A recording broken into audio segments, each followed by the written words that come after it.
Hello and welcome to the Hubscale Podcast. Today, I am delighted to be joined by Mark Carney, CEO of Evolve Security. Mark, absolute pleasure to have you. How are you doing today? Hey, thanks, Jake. Appreciate it. Excited to be here and looking forward to the dialogue. Awesome. Honestly, thank you for joining. I'm really keen to obviously delve into a few of the topics that we've got going on. Firstly, let's dive straight into it. Tell us a little bit about yourself. Sure. Grew up in Oklahoma, ended up in Kansas City, married a KU Jayhawk, and been stuck here for 25 years. And that 25 years has really been my cybersecurity journey too. I was, getting my master's. My dad has his PhD, and my brother's got his MBA, and so I thought I had to get my MBA too. I did a little development in between my undergrad and master's, and then spent quite a bit of time, obviously studying on the MBA, and landed at a company called Arthur Anderson, a Big Four type style company that was about 180,000 people, and really cut my teeth in consulting. A great experience. St. Charles is kind of their world headquarters and training, and got to go there for a couple weeks. And then I woke up one day and heard the Enron news, and that Enron news was a bad thing for Arthur Anderson. And so I went from a 180,000 person company to a 40-person company called Fishnet Security. And Wow. Fishnet was, just a sort of an unknown cybersecurity company back then in 2002. And I just kind of took the train, the Fishnet security train, for about 13 years, and we grew that to 750 million, and it was a Wow. phenomenal time. Amazing. Spent a lot of time on growing the services, and then from there, I went to a company called Firemon, which was another Gary Fish company. Went to a company called Kadelski Security and ran their global services and built a product called Secure Blueprint. And then my last run before Evolve was 6 years at Coalfire. Unbelievable. Some big names there and absolute massive journeys. How was the transition going from such a massive corporate? I'm guessing loads of red tape and all that sort of good stuff. To 40 person business. How was that transition? Yeah, Arthur Anderson is, those big four accounting firms are, they're great because they have a lot of methodology that's mature that a young person can really lean into and help Mhm. out. You learn a lot from your colleagues and a lot of smart people. The culture is a bit more buttoned up. They used to wear actually three-piece suits back in the day at Arthur Nice. Anderson. And certainly there's an accounting kind of flair to it. So it's a bit more formal, a bit more, I would say, something that, you don't have quite maybe the friendly culture maybe, or it's a little bit more Mm. corporate feel. And so you go from, a very buttoned up formal environment that's very professional, and to a 40-person company. I mean, they're wearing shorts on a Friday, yeah. And so it's very interesting. You could fit everybody in one room at Fishnet when we first started. So we would have breakfast together as a company. And so I feel like the sort of the spirit and passion and kind of entrepreneurship, where Mm. everybody was doing everything they can to contribute and to provide value, and a very friendly atmosphere with just a lot of passionate people around cybersecurity. So very different. I Nice. think both had Yeah. some incredible pros to them. Appreciated both of them. Nice. No, I love that. And like you said, you obviously spent a good 6 years. I think it's 6 years, wasn't it, at Coalfire? Prior to obviously Evolve. A couple of promotions, unbelievable executive VP. What drew you to Evolve? Obviously spending some good times over there. You've obviously done some amazing stuff and grew that sort of business as well. But what drew you to Evolve? Yeah, I spent a lot of time on kind of what's next, and what would bring me joy, if you will, Mm. and in this part of my career. And I actually wanted to get back to a smaller footprint company with that very genuine culture, passionate, just working with great people, and where that I could take my experiences over the last quite a while and make a huge impact and actually see that in a smaller company right away or a shorter amount of time. So that was a big reason. The co-founders are phenomenal people. They've been very welcoming to me and put a lot of trust in me as well. And so, the leadership and the co-founders have an incredible kind of vision and passion and mission for Evolve. And then the institutional investors I've known for about 15 years or so as well. They were institutional Yeah. investors at Fishnet. And so we've kind Yeah. of kept in touch. And Wow. so really it's all about, I think at this point in my career, it's a lot about trust and, Mm. you want to work with people that are passionate about the mission and that are high ethics and high trust and that you really enjoy working with. And you can just kind of focus on the business. Yeah. Nice. So yeah, that's what drew me to Evolve. I 100%. think one other thing too is just the business model is phenomenal. We're this platform plus Pentester business model, a lot of predictable revenue. You're not having to go out and chase, project work every year and also grow 30%. And so you have this baseline of work that is always coming in that's predictable. And so you kind of just build on top of an incredible loyal customer base. And so that makes things a little bit easier, Mm. each and every year. Nice. How I suppose the last sort of 12 months since being with Evolve, how's it been? How's the journey been? I know it's in real terms, it's actually quite a short stint, but whether it's gone really quick or slow is obviously another question. But how have the 12 months been? Obviously it's an unbelievable business and products and everything like that that's going on, that combination. How's it been for you? It's just been phenomenal. I think a lot about the trifecta. You've got the timing of what your solution is at the right time in the market. The team, do you have the right team in place? And then the tech, right? Do you have the Mm. right tech that is differentiated? And so those are the things that we're focused on at Evolve is to take advantage and be very aggressive in the market, and getting out there and making ourselves known and increasing our awareness. And that's the timing. So this value prop of continuous testing is pretty logical. Everybody gets it. And Mm. so it's really about kind of educating and transforming the industry into this new continuous motion of testing and monitoring your attack surface, doing continuous pen testing and validation of security controls. There's a lot of money that's spent on the defensive side.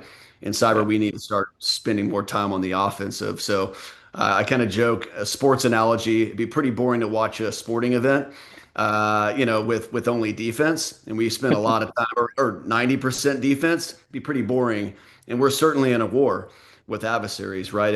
I wouldn't call it a sport, but certainly it's a war. And so we've got to be on the offensive side. We have to understand and mimic adversaries. So that timing in the market to me around the continuous motion is today, not tomorrow. The Mm. team, I brought in two executives, our CRO and chief delivery officer are phenomenal individuals. They've been making a huge impact. And so getting the right team in place is huge. Yeah. And we've been uh, you know, modernizing and really maturing our Darwin Attack platform. So it's that tech piece, making sure that we're listening to our customers and we're making changes and iterating on that platform. And we have incredible feedback. CSAT scores are phenomenal. Our NPS is 80, and so we're getting Unbelievable. really great kind of resounding feedback from our customers. So things are going well. Always things to improve Nice. on, right? Yeah. No Yeah. business is perfect, but there's a lot of things that are going right, and we're trying to accelerate those things that are going well, and then putting plans in place on the things that we need to shore up. Nice. I think you've touched on quite a few things there that will probably answer the next question that I'm going to ask. But like, there's obviously a lot of players in this space. What makes you guys different? What's the stuff that you're doing that makes you different? Yeah, I think it's really that perfect blend of people plus pen testers, right? There's the majority of the people or the players in the space are still stuck in this, 25, stuff that I was doing as a pen tester before becoming a CEO is you sit down, you run a few tools, you might validate a few, and then you give them a PDF report. And then Mm, that's obviously, a 2 week stint. And adversaries don't ever stop. They don't stop trying different techniques and tactics. And so we we at Evolve are constantly mimicking adversaries in our offensive security operations center, our OSOC. And we're doing that across application, network, and cloud assets, the most critical things to the customers. And we're all about mean time to remediate, or MTTR. So we talk to our customers a lot about driving to an outcome. If you're just finding more vulnerabilities, mm, there's a lot of smart pen testers out there, but that's really one piece of the overall process and sort of vulnerability management, if you will, as a program, not a project. And so mm. those are some of the elements that we're trying to drive and change the game with our customers. Nice. I know there's something that you've been launching, the CTEM side of things. Love to, explore that with you a little bit. Can you tell us a little bit more about that? Yeah, we're really excited to launch the first CTEM, or continuous threat exposure management, is a term that Gardner Mm. launched a couple of years ago, and it's really gained a lot of, I would say, notoriety or attention as an acronym. In cyber we love our acronyms, and but it's really actually been something that people are leaning into. You get a lot of marketing around it. But we believe in the principles of CTEM, and it's a programmatic modern day approach to vulnerability management. And so we have just launched a series a series of blogs that will explain every phase of CTEM and kind of talk about it in a more in-depth manner than just sort of providing a definition, and kind of our take on what you need to consider and think about and the criteria in which to do it in a mature fashion.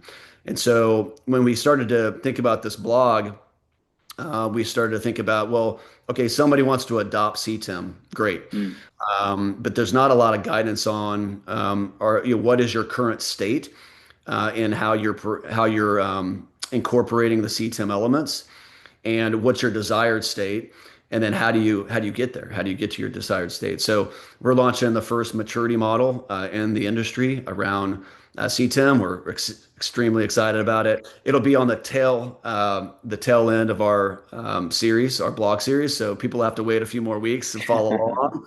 But we're going to launch that later this summer, right before Black Hat. So really excited about launching that and having people to take advantage and understand, how to evaluate where they're at and where they want to go.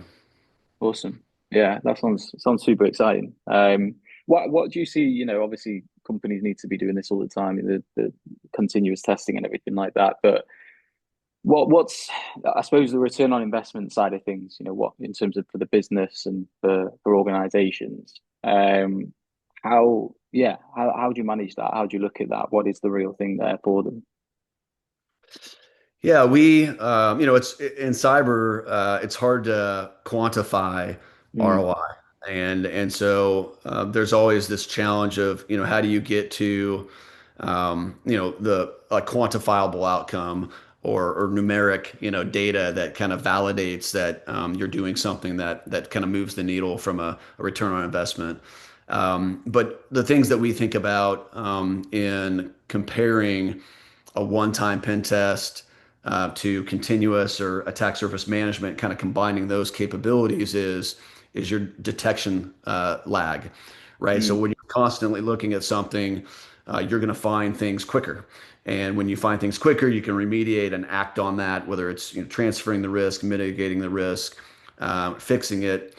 And so it's that lag time is going to be a lot shorter. It's going to be 1 to 7 days versus if you're doing a one-time pen test, that lag time could be 20 times as long, and yeah, that yeah. puts a lot of risk to the business to understand kind of what the ramifications are to not have that quicker time frame.